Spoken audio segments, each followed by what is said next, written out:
Hello, my name is Barry Yard and I am the Principal Moderator for Painting and Decorating Technical Qualifications. As an extension of the generic Centre Standardisation webinar, City and Guilds have produced subject-specific ones where we provide guidance for painting and decorating on work from last year's synoptic assignment.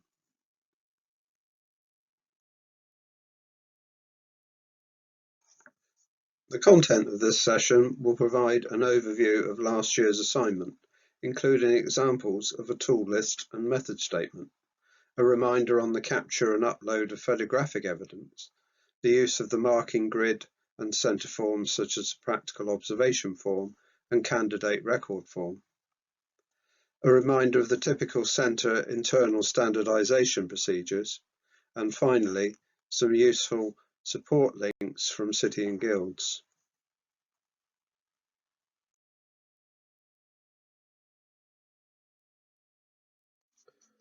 The following slides will provide a quick overview of the assignment brief and some of the documentation to provide advice and support for centres.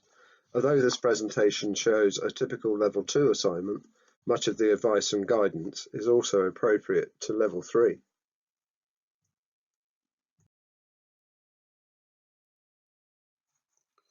This slide shows the drawing from last year's synoptic assignment and is of the feature wall, and I would like to highlight some of the key visual points around the tasks that one should consider when assessing the work.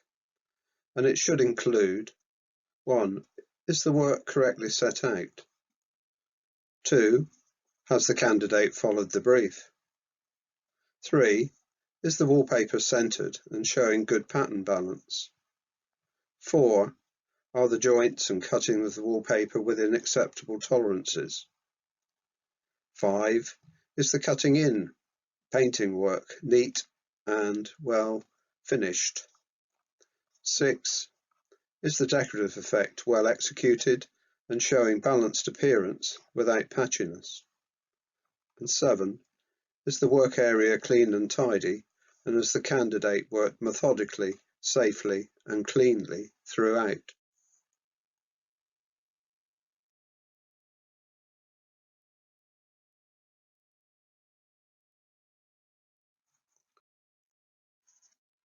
In this slide, related to the brief from last year's synoptic assignment, I have highlighted in red a few key points that centres should be looking out for to ensure that their candidates are incorporating into their planning and thinking processes.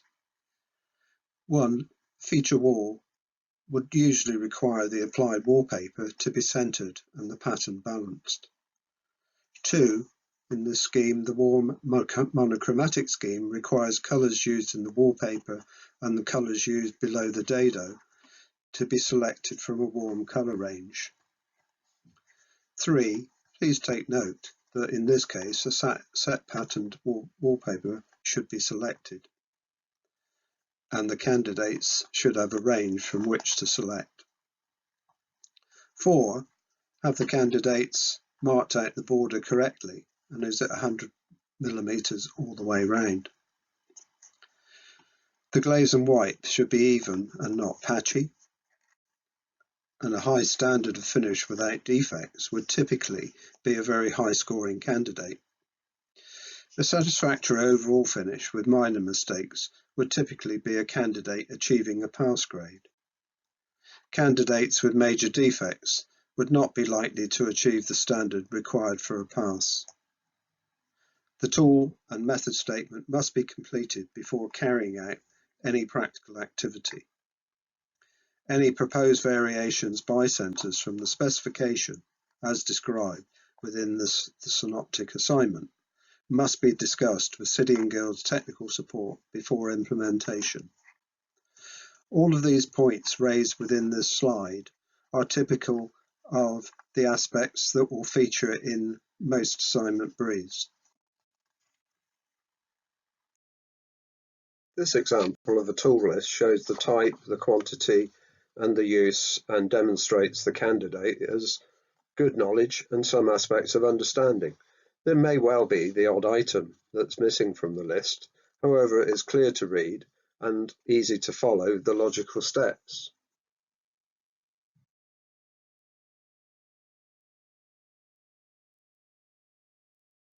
In this example of a method statement, it's important to remember to include health and safety as well as task-specific methods. Although this is a good example, there is no mention of the type of access equipment to be used, and some points could have been expanded further perhaps, and certainly at level 3 there would be an expectation of more detail.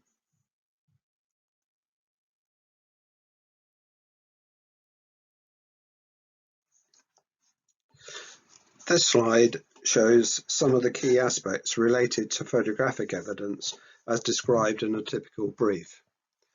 Photographs of each component completed must be taken and must have the date and candidate name attached so that they can be differentiated. The photographs should be of sufficient quality and lighting to ensure the quality and detail of the works can be seen and support the marks allocated. The candidate does not need to be in the photograph. The purpose of the photograph is to demonstrate the work throughout the various stages of the assignment. In this assignment, each candidate should provide the following.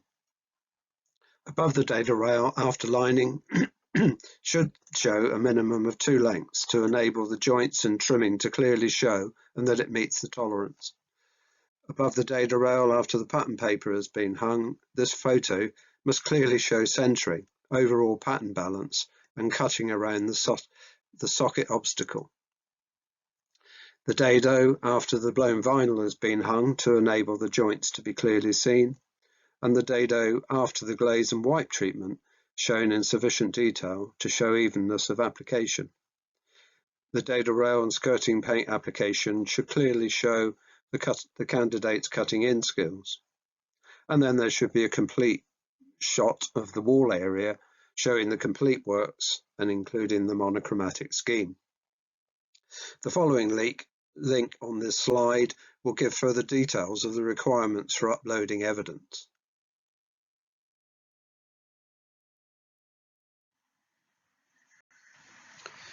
Please note the following key points regarding uploading photographic evidence.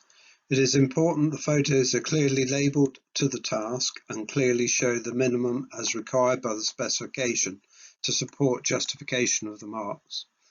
Be sure to check the requirements of the full documentation for the synoptic assignment to ensure that the uploaded evidence is compliant. Poorly labelled and poor quality photos can affect the judgment of the evidence. The next few slides provide a little more detail on the use of the marking grid.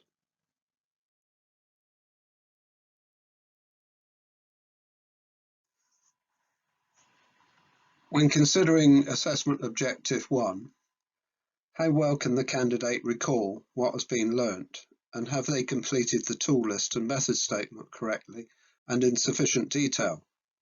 How well can the student respond to questioning and demonstrate a good recall of how to carry out the requirements of the brief? And does the candidate work safely?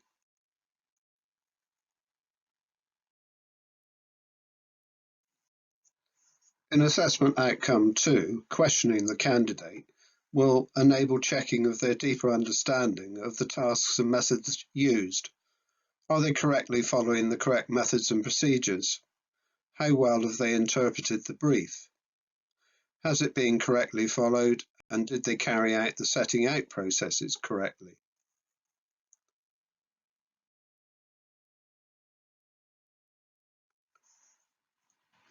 In AO3, are candidates working in a confident, fluid manner? What is their deemed skill level when carrying out the tasks? Are mistakes very minor? Or is there poor finishing and cutting outside of tolerance? These should be deemed as major mistakes or errors, and therefore would likely place the candidate in band 1 when considering the marks.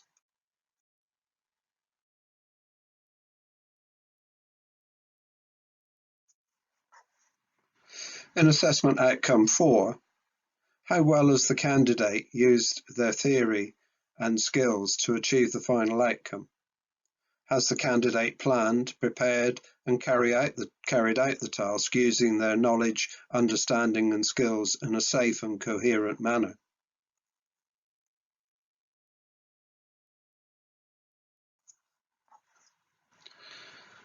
Assessment outcome 5 focuses on the attention to detail.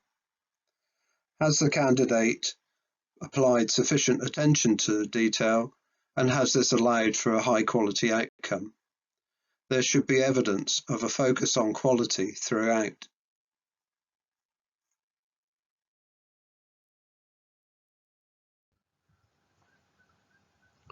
This slide shows further guidance on marking and recording. Please refer to the Technical Qualifications Marking and Moderation Centre Guide documents for further information on gathering evidence suitable for marking and moderation, and on using the marking grid and forms. The Practical Observation form is used to record descriptive information and evidence of candidate performance during an observation. Although descriptions of the quality of performance should support decisions against the AOs, the notes should follow the flow of the observation rather than attempting to assign evidence against the AOs at this point. The candidate record form is used to record details of any guidance or the level of prompting the candidate has received during the assessment period, rough notes bringing together relevant evidence from across tasks during marking, and summary justifications when holistically coming to an overall judgment of the mark. The following link will provide further detail on marking and will take you to the City and Guilds website, and it deals with the Technical Qualifications Marking and Moderation Guide.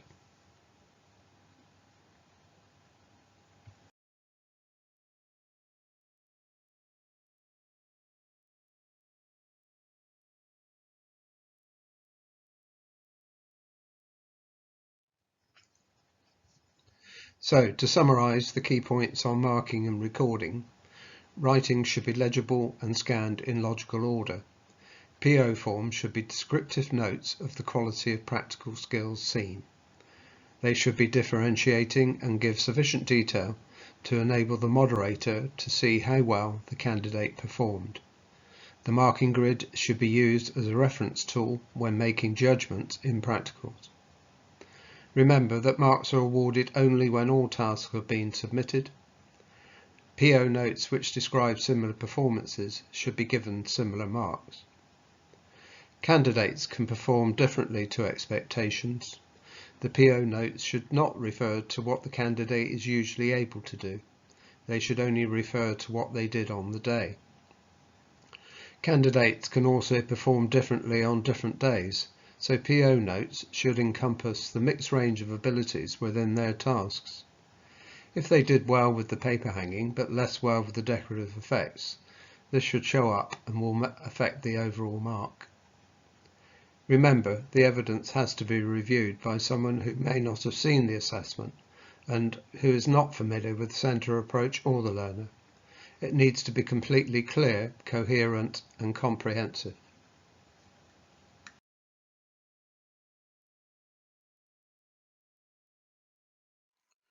This slide shows a good example of a practical observation form that has captured both the things that went well and areas that could be improved. On the next slide, I will highlight what is considered good.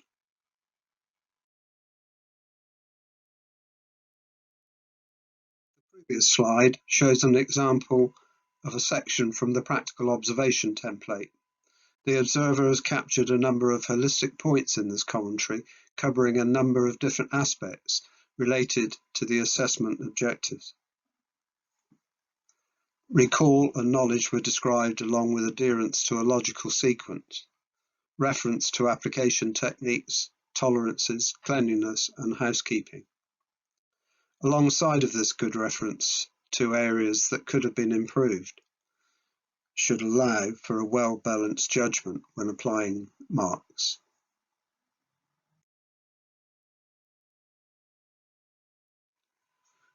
This slide covers further points to consider when taking observations and recording those notes, It's good practice to take notes continuously when candidates are carrying out the tasks rather than at the end of the day. The PO form is a critical piece of evidence that the centre observer produces during the practical performance. This, if completed well, will bring the performance to life. As you know, the moderator will not be present during all of the practical, so it's important that this document is as descriptive as possible. Observers should describe how well the candidate performed against each assessment objective. The band descriptors should be used as a guide when making comments, but should not be copied word for word. This helps the marker and moderator to allocate suitable marks. These forms can be handwritten or completed electronically. Just ensure that handwriting is legible, particularly when the document has been scanned.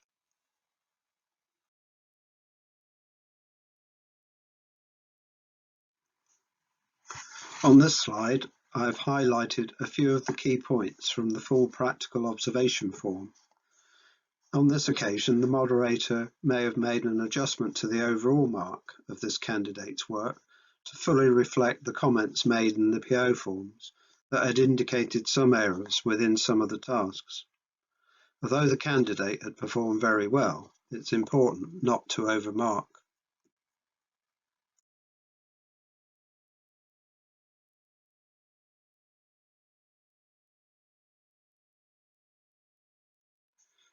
The key message about allocating marks is that when allocating marks within bands, it is important to consider where in the band does the work sit. If there are errors, albeit minor, it is unlikely that the work should be accorded a mark at the very top of the band.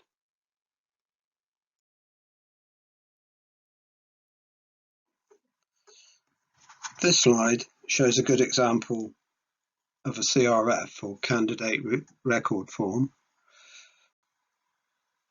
This is a key piece of evidence, again like the PO form, that needs to show the moderator why and where they can find the marks. It's important to take account of areas of work that went well and that did not go so well to assist in allocating the marks.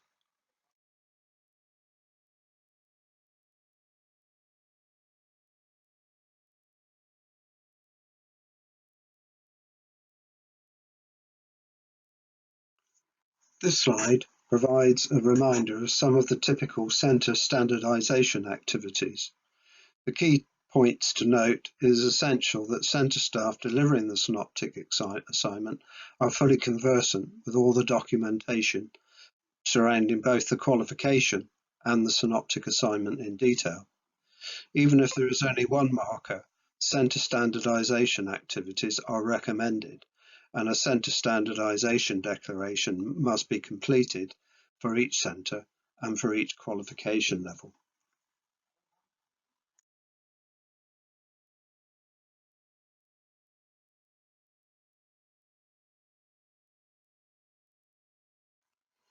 And finally, here are some of the links to the support and resources areas that City and Guilds have available to you. I would like to draw your attention specifically to the qualification report, which details the data coming out of results from last year, along with hints on how to avoid some of the pitfalls that centres may have fallen into in the 2019 series. It includes narrative on the synoptic assignment, along with the external exam, and I'm sure you will find this very helpful.